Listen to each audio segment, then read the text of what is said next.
L'occupazione femminile all'incirca si attesta sul 45% di tutti gli occupati. Il problema è che l'occupazione femminile si colloca in determinati settori, principalmente, infatti abbiamo settori dove la presenza della donna è il 78% e il 68%, che sono quelli delle aziende pubbliche piuttosto che la ristorazione e il turismo, ma sono settori, diciamo, a minor presenza sul territorio, perché la parte più sostanziosa è quella data dall'azienda manifatturiera, dove la donna è ancora presente in maniera limitata, si attesta intorno a un 30%. Sono i dati emersi dal rapporto biennale L'occupazione maschile e femminile in Veneto, inerenti al periodo 2020-2021, presentato a Palazzo Grandi Stazioni, sulla situazione del personale nelle aziende con 50 dipendenti.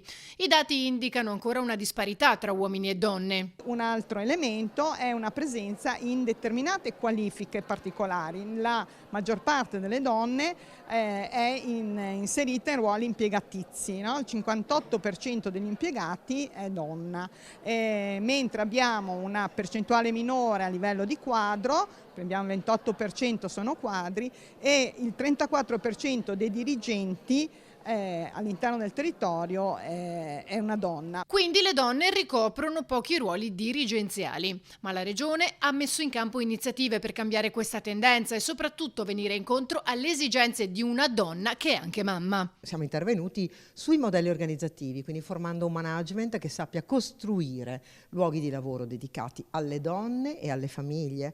Per le donne che decidono di fare formazione, di aumentare la propria capacità, abbiamo stabilito anche un aiuto economico legato ai voucher di conciliazione. Una donna che attiva un percorso formativo avrà anche la possibilità di prendersi una babysitter.